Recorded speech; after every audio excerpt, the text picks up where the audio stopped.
Want to know the latest and hottest music hitting the airwaves? Don't be left out. Listen to the Golden State Media Concepts Music Podcast. It keeps you on the loop with everything you need to know from pop, rock, hip-hop, and the top 40. And we'll throw in news of your favorite artists, concert and tour dates, and so much more. Listen no further, because this is the gold standard in music podcast.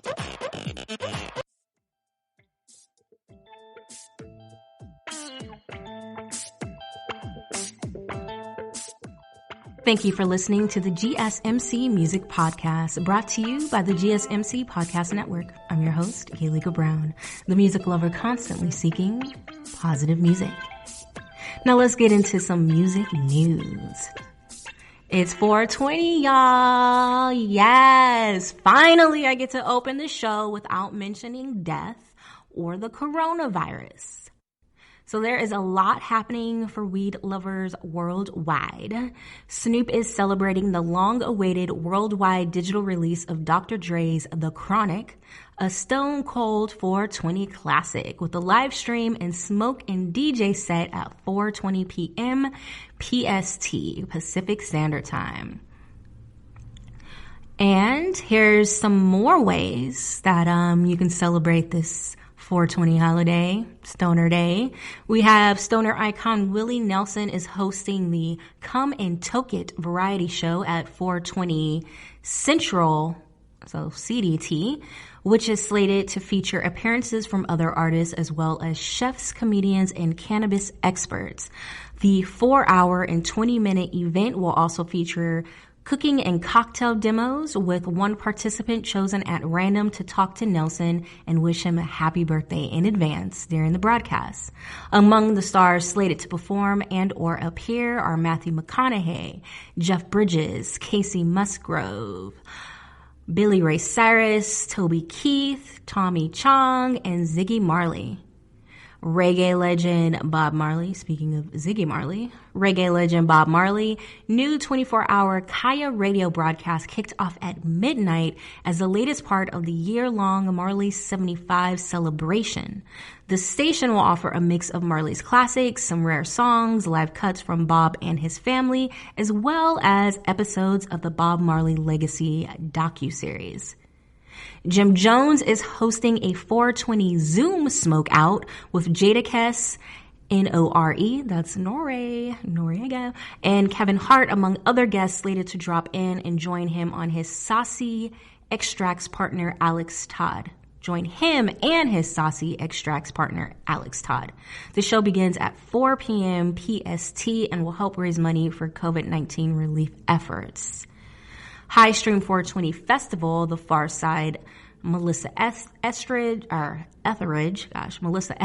Disco Biscuits, and other acts will drop in for this online smoke show, which will bring together two giant weed events, the National Cannabis Festival and the Emerald Cup, that were canceled due to the COVID-19.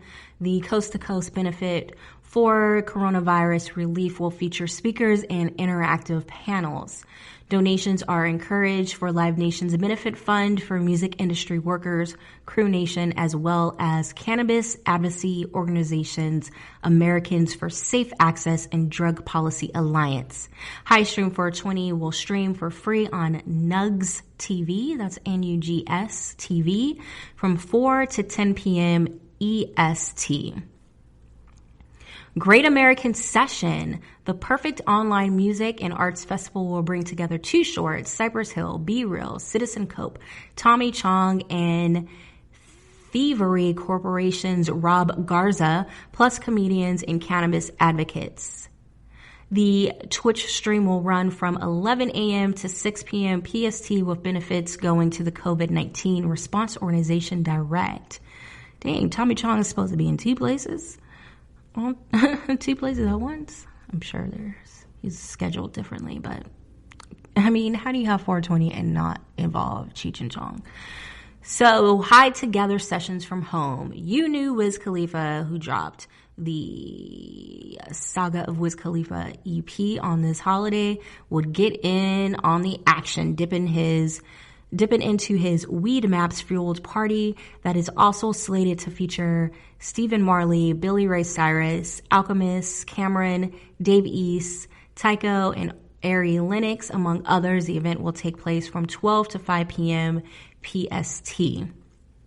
Billed as the 420 Cyber Weed Rave, this collaboration between Stoners Night LA, Weed Rave, and Sessions will host a Zoom house party with guided meditations, educational chats about using cannabis to aid sleep, interactive dance competitions in 3 distinct rooms. A dance one with DJ spinning from 5 different locations, a virtual smoking patio, and a 24-hour screening room with classic pop movies. The lineup includes Abby, Dire Times, Goucher, Lustwork, Joliso, Lauren, Goshanicki, Methrol, Nusi, Trayer Pure, Eminence, and Sugar Shay, and Transfeme and Wasted Fates. Okay, I feel like I was just speaking Chinese.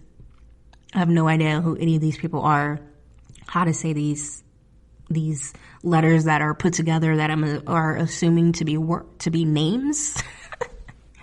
But if y'all know who they are, then cool. All right, so that was all the 420 news. There's a lot going on today, so hey, if you partaketh in this holiday and you need something to stream or entertain yourself with, there you go.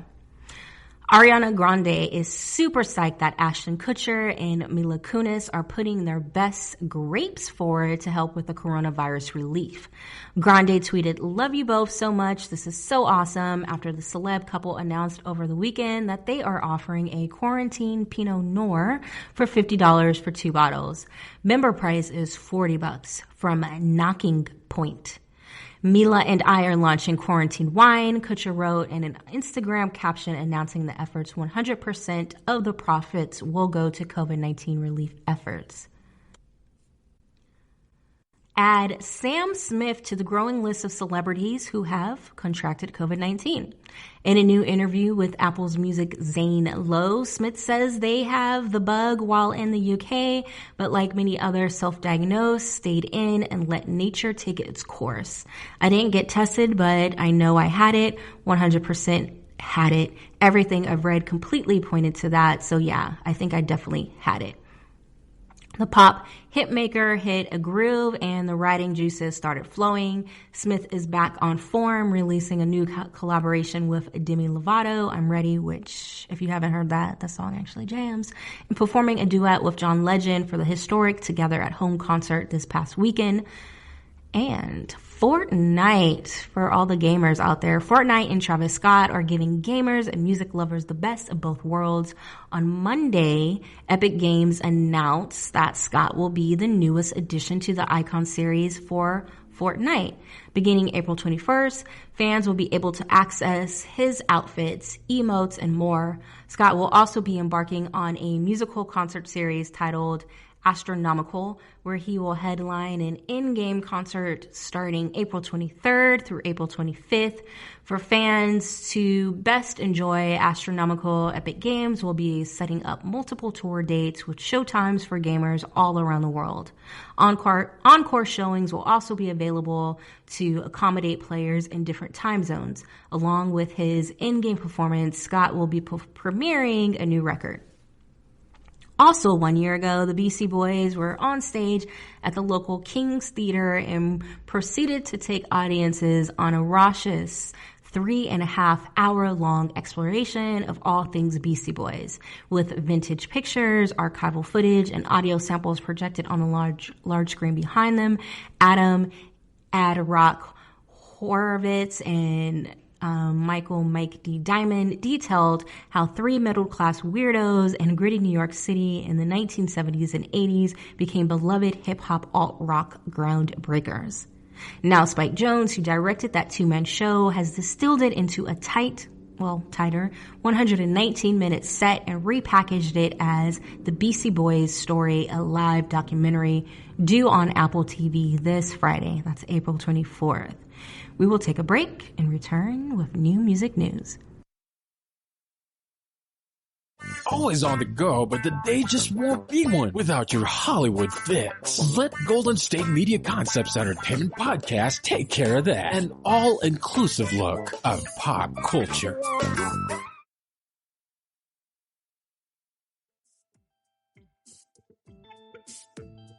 Welcome back to the GSMC Music Podcast. I'm your host, Gaelika Brown. Now it's time for new releases. New album releases. We have Global Citizen, One World Together at Home. The all-star live stream benefit to fight against COVID-19 is available to watch and to listen to.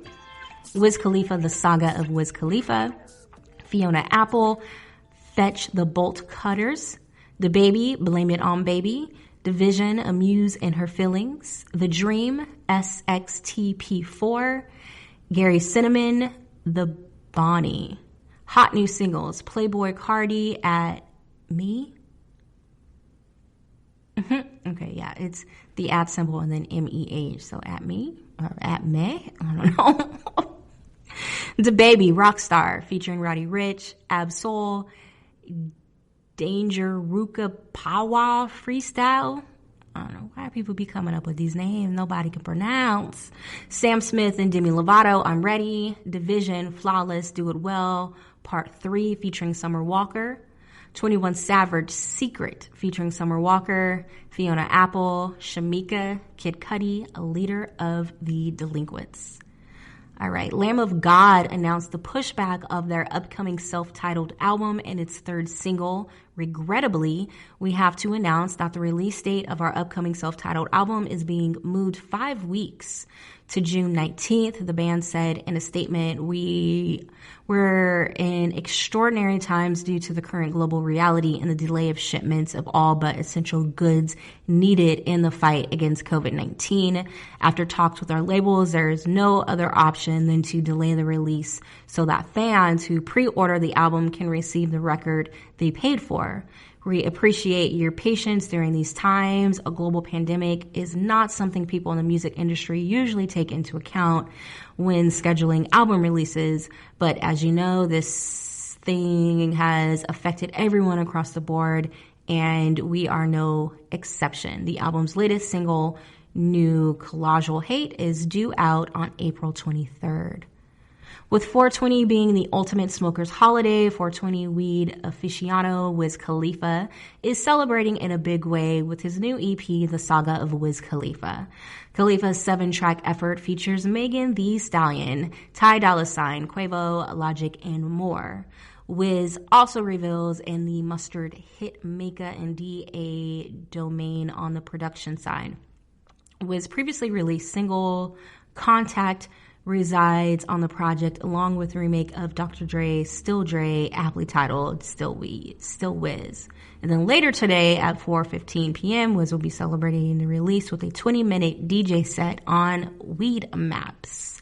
Hired Together Sessions from Home, live streamed event. I just ran through it really quickly, actually on my run before I started recording. And it's a short, I think it's did it say 7 tracks? It's like 20 minutes. It's almost like a feature on every song. But it's short, it's compact, it's entertaining. Like, there wasn't really anything to skip. Like, it's so short, there ain't nothing to skip. I was digging the Contact. There's a song with Mustard that has saxophones on it. Bama.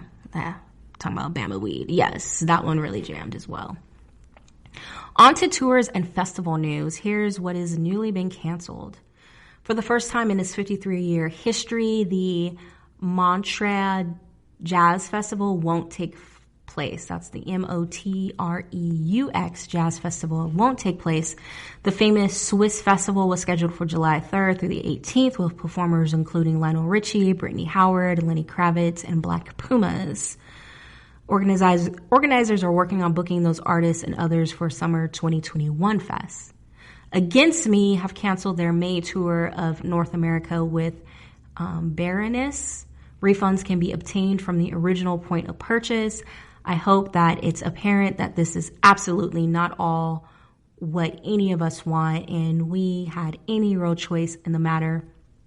We would for sure be out on the road this May, said frontwoman Laura Jane Grace in a statement. My definite hope is that this tour does still happen at some point in the future when able. Sean Colvin's 30th anniversary show for Steady On have been rescheduled, and new March 2020 date added. Tickets will be honored for the new dates. More information about the new dates and tickets are available now. The Black Keys have canceled their May Canadian tour. Refunds will be issued at the point of purchase. Louisville, Kentucky Forecastle Festival, which was scheduled for July 17th through the 19th, scheduled to feature Jack Johnson, Cage the Elephant, 1975, and many more, has been canceled. Organizers are offering automatic refunds at the point of purchase. That doesn't make any sense to me. How do you get a refund at the point of purchase? I don't know. Santana's May 2020 dates at the House of Blues, Las Vegas, has been canceled. Refunds are available at the point of purchase. He plans on continuing his residency and intimate evening with Santana Greatest Hits Live September 16th through the 27th and November 4th through the 15th at the same venue. The 2020 New Orleans Jazz and Heritage Festival has officially canceled. Festival organizers had already postponed the festival, which usually spans 2 spring weekends until the fall, but they announced at the festival website that they would not attempt this year to hold the event. So they're just done. Fowls and Local Native have canceled their joint U.S. and Canada tour. The Swans have rescheduled their North American tour dates for January and February 2021. Tickets for all their 2020 shows will be honored in their cities, with the exception of the Austin Festival. Tour dates and ticket information is available online. Initially rescheduled from its original July 2020 dates to later in the fall, the 2020 Essence Festival of Culture is now officially canceled and will return 2021. That sucks. I know for the Black community, the Essence Festival is a major festival every year. And just the fact that it's not going to happen at all, that's a big deal. Essence will honor all tickets sold for the 2020 festival in 2021 and will also offer full refunds. Ticket holders can visit essencefestival.com for further information.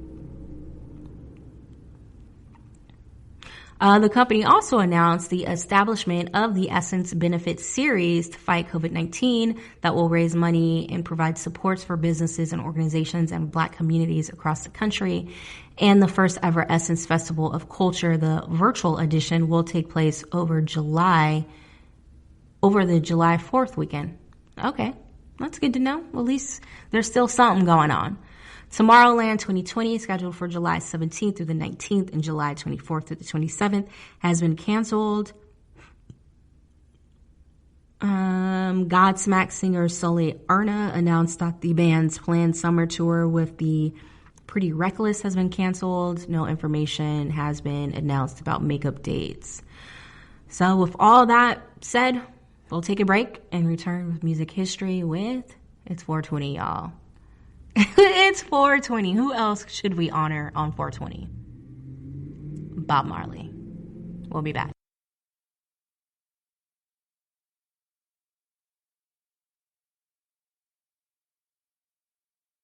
Tired of searching the vast jungle of podcasts? Now listen close and hear this out. There's a podcast network that covers just about everything that you've been searching. Hey! The Golden State Media Concepts Podcast Network is here. Nothing less than a podcast bliss with endless hours of podcast coverage.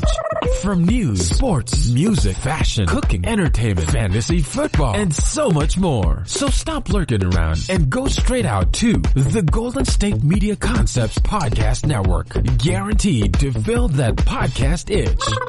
Whatever it may be. Visit us at www.gsmcpodcast.com. Follow us on Facebook and Twitter, and download us on iTunes, SoundCloud, and Google Play.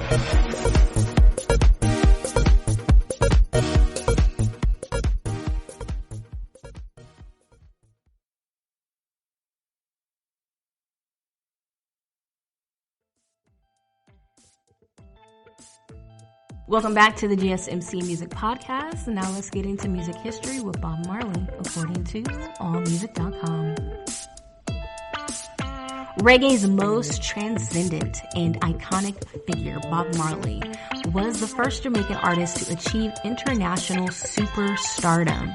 In the process of introducing the music of his native island nation to the far-flung corners of the globe, Marley's music gave voice to the day-to-day struggles of the Jamaican experience, vividly capturing not only the plight of the country's impoverished and oppressed, but also the devout spirituality that remains their source of strength.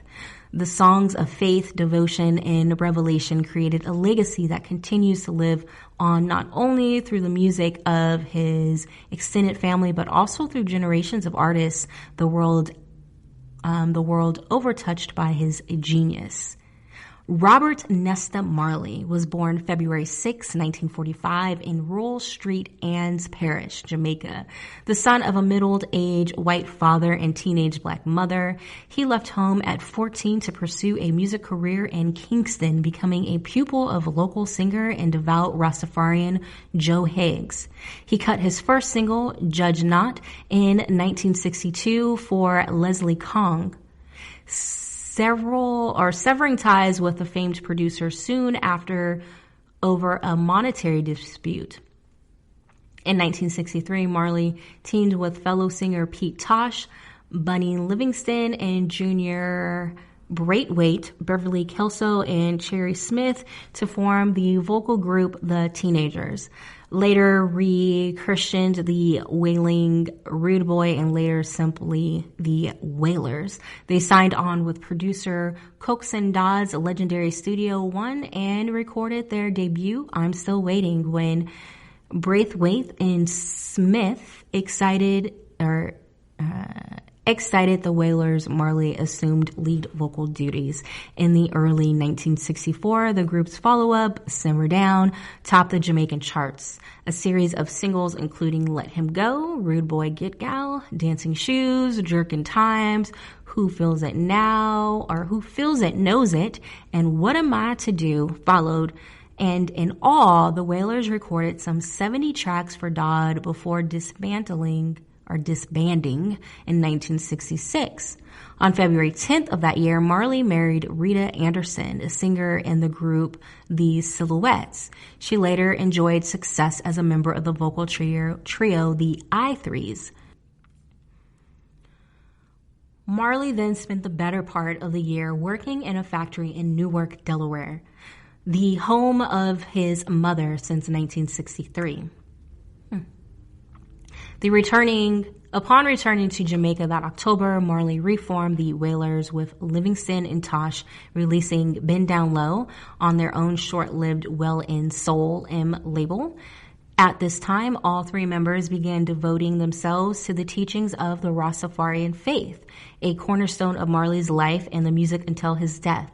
Beginning in 1968, the Wailers recorded a wealth of new material for producer Danny Sims before teaming the following year with producer Lee Scratch Perry, backed by Perry's house band. The Upsetters, the trio cut a number of classics including My Cup, Duppy Conqueror, Soul Almighty, and Small Axe, which fused powerful vocals, ingenuous rhythms, and visionary production to lay the groundwork for much of the Jamaican music in their wake. Upsetters bassist Ashton Family Man Barrett and his drummer brother Carlton soon joined the Wailers full-time, and in 1971 the group founded another independent label, Tough Gong, releasing a handful of singles before signing to Chris Blackwell's Island Records a year later. Catch a Fire, the Wailers' Island debut released in 1973, was the first of the albums released outside of Jamaica and immediately earned worldwide acclaim.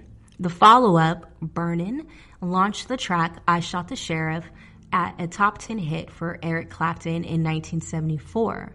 With the Wailers poised for stardom, however, both Livingston and Tosh quit the group to pursue solo careers. Marley then brought the I-Threes, which in addition to Rita Marley consisted of singers Marcia Griffiths and Judy Mowat. The new lineup proceeded to tour the world prior to releasing their 1975 breakthrough album, Natty Dread, scoring the first UK top 40 hit with the classic No Woman, No Cry. UK top 40, that's crazy. Okay, interesting. Not crazy, but interesting. Sold out shows at the London Lyceum where Marley played to racially mixed crowds, yielded the superb Live later that year, and with the success of 1976, Rastam Vibration, which hit the top 10 in the US, it became increasingly clear that his music had carved its own niche within the pop mainstream. As great as Marley's fame had grown outside of Jamaica, at home he was viewed as a figure of almost mystical proportions, a poet and prophet whose every word had the nation's collective ear. His power was perceived as a threat in some quarters, and on December 3rd, 1976, he was wounded in an assassination attempt. The ordeal forced Marley to leave Jamaica for over a year. Released in 1977, Exodus was his biggest record to date, generating the hits Jamming, Waiting in Vain, and One Love, People Get Ready. Kaya was another smash, highlighted by the gorgeous This Is Love and Satisfy My Soul. Another classic love to date. Babylon by Bus preceded the release of 1979 Survival, kicked off by a concert in the newly liberated Zimbabwe. 1980 loomed as Marley's biggest year yet. A tour of the U.S. was announced and he collapsed while jogging in New York Central Park. It was discovered he suffered from cancer that had spread to his brain, lungs, and liver. Uprising was the final album released in Marley's lifetime. He died May 11th, 1981 at 36.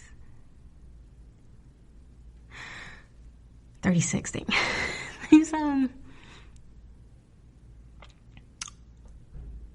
I knew that he died young, but when you read something when you're that age, it has a different effect. Bob Marley was my age when he died. That's pretty crazy.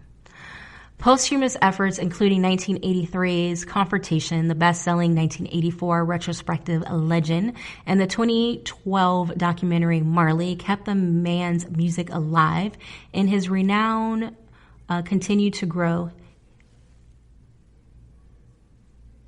And his renown continued to grow in the years following his death. Even decades after the fact, he remains synonymous with reggae's worldwide popularity. In the wake of her husband's passing, Rita Marley scored a solo hit with One Draw, but despite the subsequent success of singles, Many Are Called and Play Play, she had largely withdrawn from performing by mid-80s to focus on raising her children. Oldest son David, better known as Ziggy, went on to score considerable pop success as the leader of the Melody Makers, a Marley family group comprising siblings Cedelia, Stephen,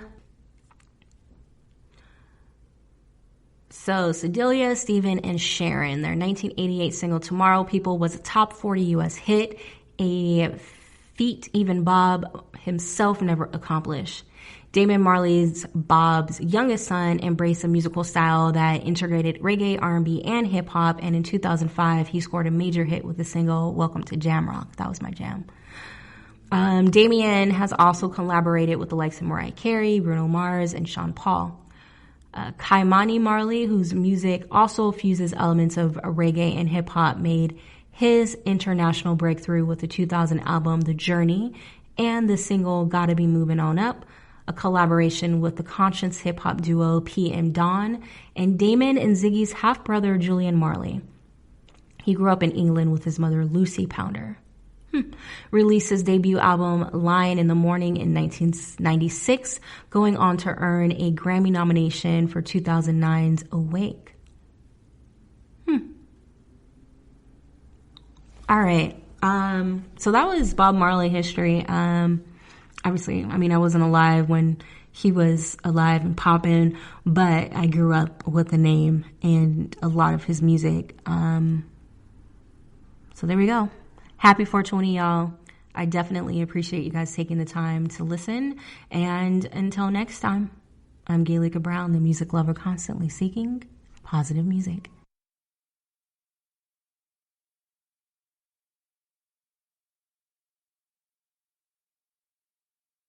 You've been listening to the Golden State Media Concepts Music Podcast, part of the Golden State Media Concepts Podcast Network. You can find this show and others like it at www.gsmcpodcast.com. Download our podcast on iTunes, Stitcher, SoundCloud, and Google Play. Just type in GSMC to find all the shows from the Golden State Media Concepts Podcast Network, from movies to music, from sports to entertainment, and even weird news. You can also follow us on Twitter and on Facebook. Thank you, and we hope you have enjoyed today's program.